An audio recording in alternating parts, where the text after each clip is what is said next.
¿Alguna vez nos hemos puesto a pensar en cuántas formas hay de acomodarnos videojuegos en una repisa? O algo más complejo, en un hotel lleno de gente, ¿qué tan posible es que en un grupito varios compartan nacionalidad? La verdad es que intentar contar cada posibilidad una por una sería una verdadera locura. Por suerte no hay que hacerlo. Existe un camino mucho más inteligente para encontrar estas respuestas. Bueno, esta es nuestra hoja de ruta. Vamos a desglosar cómo funcionan estas técnicas, paso a paso. Empezamos con los principios básicos, luego vemos cómo distinguir entre los dos grandes tipos de problemas y al final aplicamos todo a un par de casos prácticos para que no quede ninguna duda.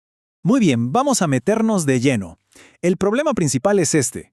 Enumerar cada resultado posible, la mayoría de las veces es simplemente imposible, o al menos nada práctico. Pero las matemáticas, por suerte, nos ofrecen un atajo increíblemente poderoso. Y aquí es donde todo empieza. Básicamente nos enfrentamos a dos tipos de preguntas.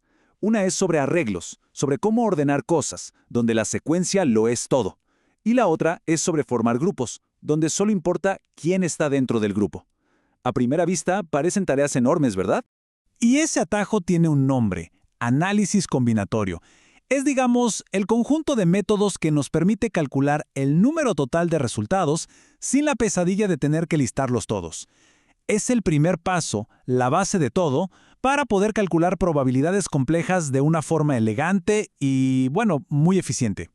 Para dominar el arte de contar sin contar, solo se necesita entender dos, llamémosle superpoderes: saber cuándo sumar y cuándo multiplicar.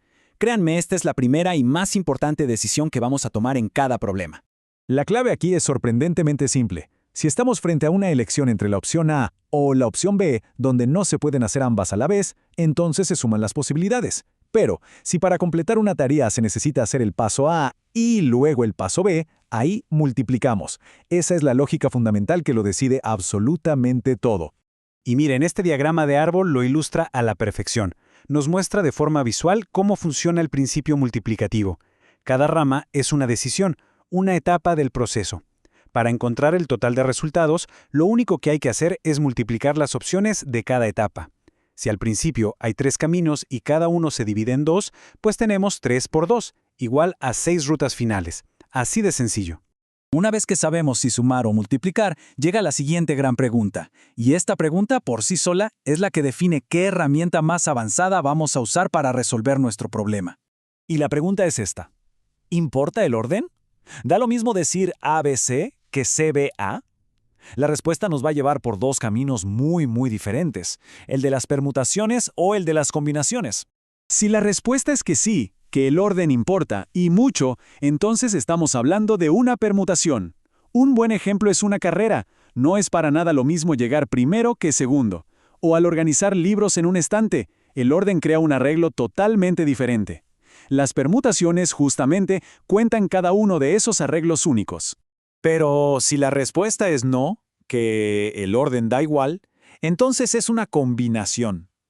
Aquí lo típico es pensar en formar un comité. No importa si se elige a Ana, luego a Juan y a Pedro, o a Pedro, luego a Ana y a Juan. El grupo, al final del día, es exactamente el mismo. Las combinaciones cuentan solo los grupos únicos, sin importar para nada el orden en que fueron seleccionados. De acuerdo, manos a la obra. Nuestro primer caso es el de acomodar videojuegos en un estante. Y como la posición de cada juego crea un arreglo distinto, esto es clarísimamente un problema de permutación. El orden importa. Lo primero es lo primero. Definamos el universo de posibilidades. Tenemos 20 juegos para 4 lugares. Como el orden importa, el total de arreglos posibles es una permutación, P de 20 en 4, que nos da, atención, 116.280 arreglos únicos. Este número enorme es nuestro total de casos posibles, la base para calcular cada probabilidad. Para la primera pregunta, queremos que los juegos de la consola X estén en los extremos. Pensemos por pasos, como si lo estuviéramos haciendo. Para el primer lugar tenemos 3 opciones de X. Para el último nos quedan 2. Y para los 2 puestos del medio, bueno, ahí podemos acomodar cualquiera de los 18 juegos restantes.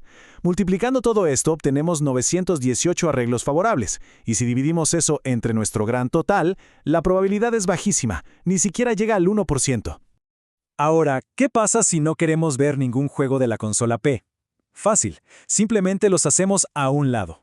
Nos quedan 9 juegos, que son los 6 de NS y los 3 de X. El problema ahora se reduce a arreglar 4 de esos 9 juegos. La permutación P de 9 en 4 nos da 3024 arreglos favorables. Esto nos da una probabilidad un poquito más alta de alrededor del 2.6%. Para la tercera pregunta, la cosa se pone interesante. Los 4 juegos deben ser del mismo tipo. Esto nos presenta 2 escenarios que no pueden pasar al mismo tiempo. O todos son de la consola P, o todos son de la consola NS.